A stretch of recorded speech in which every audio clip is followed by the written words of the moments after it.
بسم اللہ الرحمن الرحیم۔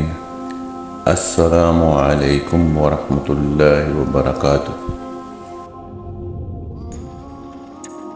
عبداللہ بن جاش رضی اللہ تعالی عنہ نے غزوہ احد میں حضرت سعد بن ابی وقاص سے کہا، اے سعد، آؤ مل کر دعا کریں۔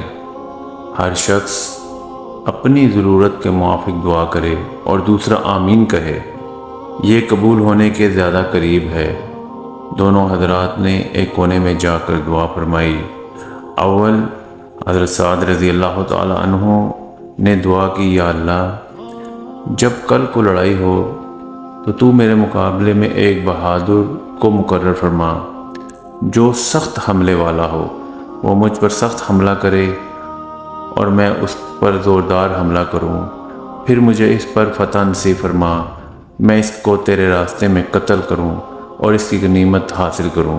حضرت عبداللہ رضی اللہ تعالی عنہ نے آمین کہی، اور اس کے بعد عبداللہ رضی اللہ تعالی عنہ نے دعا مانگی کہ اے اللہ، کل کو میدان میں ایک بہادر سے مقابلہ کرا جو سخت حملے والا ہو، میں اس پر شدت سے حملہ کروں اور وہ مجھ پر زوردار حملہ کرے اور پھر وہ مجھے قتل کر دے، پھر میرے ناک کان کاٹ لے، پھر قیامت کے دن میں تیرے حضور پیش ہوں تو کہے کہ عبداللہ، تیرے ناک کان کیوں کاٹے گئے؟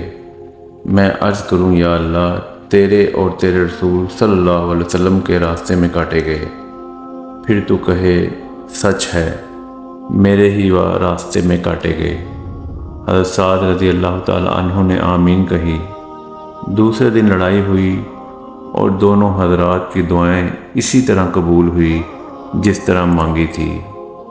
سعد رضی اللہ تعالیٰ عنہ کہتے ہیں کہ عبداللہ بن جاش کی دعا میری دعا سے بہتر تھی۔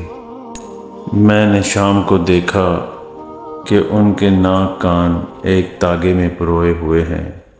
احد کی لڑائی میں ان کی تلوار بھی ٹوٹ گئی تھی، تو حضور اکرم صلی اللہ علیہ وسلم نے ان کو ایک ٹہنی عطا فرمائی جو ان کے ہاتھ میں جا کر تلوار بن گئی اور عرصے تک بعد میں رہی اور 200 دینار کو فروخت ہوئی۔